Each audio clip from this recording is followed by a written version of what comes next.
Hello friends, welcome to Secret of Samil. இன்னைக்கு நம்மளோட சேனல்ல நாம பார்க்க போறது ஒரு சூப்பரான ஆந்திரா ஸ்டைல்ல ஒரு கத்திரிக்காய் புளிக்குழம்பு அத நம்ம இன்னைக்கு பார்க்க போறோம். இத வந்துட்டு நீங்க ரைஸ் கூட சாப்பிடலாம், பிரியாணிக்கு ஒரு சைடு டிஷ் மாதிரியும் நீங்க வச்சு சாப்பிடலாம்.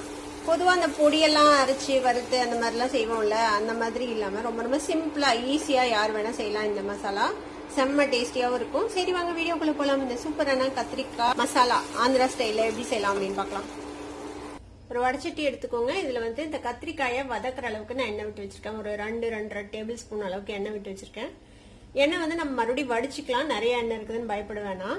இப்போ இந்த மாதிரி குட்டி குட்டி கத்திரிக்காய் எடுத்துக்கோங்க. நான் ஒரு 200 கிராம் அளவுக்கு கத்திரிக்காய் எடுத்து வச்சிருக்கேன். இப்போ இதுல வந்துட்டு நல்லா வாஷ் பண்ணிட்டு எடுத்து வச்சுக்கோங்க. இதுல வந்துட்டு இந்த காம்பு பகுதியில கொஞ்சத்தை வெட்டிடலாம். இந்த டிப்பை வெட்டிட்டு இந்த கத்திரிக்காய் வந்துட்டு நம்ம நாளா பொழந்துக்கு போறோம்.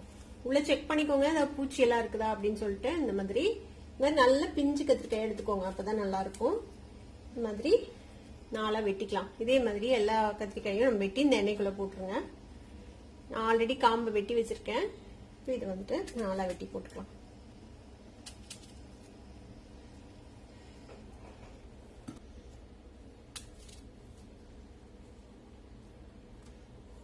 இப்ப எல்லா கத்திரிக்காயும் இந்த மாதிரி எண்ணெய்க்குள்ள வெட்டி போட்டோம். இப்ப இதை வந்துட்டு நம்ம வதக்கிக்கலாம். இப்ப இந்த கத்திரிக்காய் வந்துட்டு வதங்கட்டும். இந்த எண்ணெயிலேயே நல்லா மீடியம் ஃபிளேம்ல வச்சுட்டு இதை வந்துட்டு நல்லா வதக்கிக்கலாம்.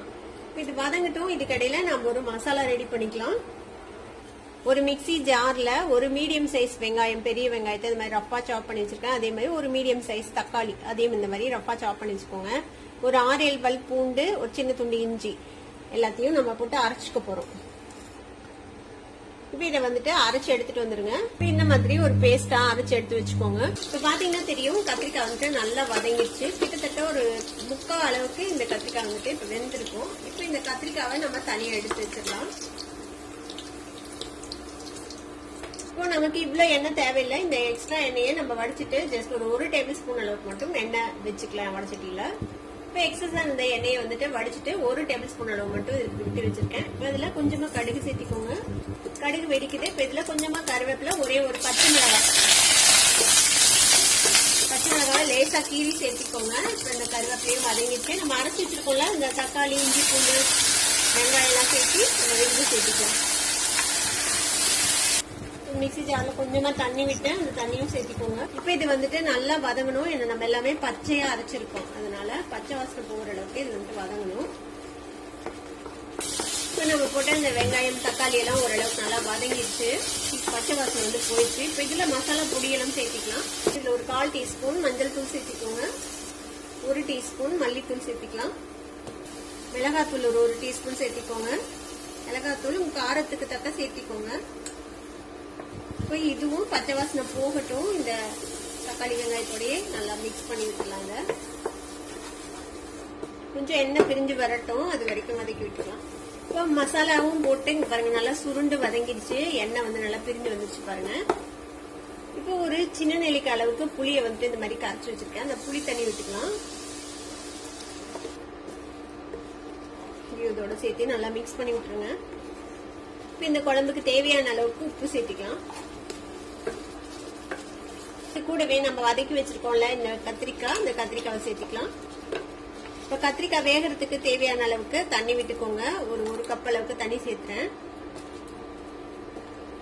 இப்ப நல்லா மிக்ஸ் பண்ணி விட்டு மூடி போட்டு இந்த கத்திரிக்காய் வந்துட்டு வேகிற அளவுக்கு இதை வந்துட்டு நம்ம மீடியம் ஃபிளேம்ல வச்சு வேக வச்சுக்க போறோம். இது வேகட்டும். ஒரு 6-7 நிமிஷம் ஆகும் ரெடி ஆகிறதுக்கு. அது வரைக்கும் வேகட்டும் மீடியம் ஃபிளேம்ல. ஒரு 7-8 நிமிஷம் நல்லா வெந்திருக்கு. நம்ம கத்திரிக்காய் போட்டதுக்கு அப்புறம் ஓபன் பண்ணி பார்க்கலாம். பாருங்க அருமையா எண்ணெய் பிரிஞ்சு கத்திரிக்காயும் நல்லா வெந்துச்சு. நல்லா சாஃப்டா வெந்திருக்கு. நேரத்துக்கு செக் பண்ணி பாத்துக்கோங்க கத்திரிக்காய் வெந்துச்சான்னு சொல்லிட்டு. ஒரு கத்தி இல்லைன்னா ஃபோர்க் வச்சு இந்த காம்பு பகுதியில குத்தி பாருங்க. சாஃப்டா உள்ள போச்சுன்னா வெந்துச்சுன்னு அர்த்தம். பாருங்க நல்லா வெந்துச்சு நம்மளோட கத்திரிக்காய். இப்ப இதுல ஒரு 2 பிஞ்ச் அளவுக்கு கரம் மசாலா பொடி சேர்த்திக்கலாம். இதையும் சேர்த்து நல்லா மிக்ஸ் பண்ணி விடுங்க. ஒரு ஒரே நிமிஷம் மூடி வைங்க சிம் ஃபிளேம்ல வச்சு. இந்த கரம் மசாலா பொடியோட ஃபிளேவர்ஸ் வந்து உள்ள இறங்கட்டும். ஒரு 1 நிமிஷம் ஆச்சு. நம்ம ஓபன் பண்ணி பார்க்கலாம். பாருங்க சூப்பரான நம்மளோட கத்திரிக்காய் புளிக்குழம்பு ஆந்திரா ஸ்டைல்ல ரெடி ஆயிடுச்சு.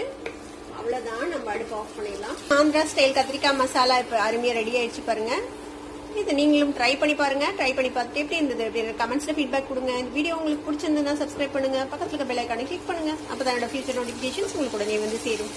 லைக் பண்ணுங்க, ஷேர் பண்ணுங்க. தேங்க்யூ ஃபார் வாட்சிங் this video viewers. Bye bye.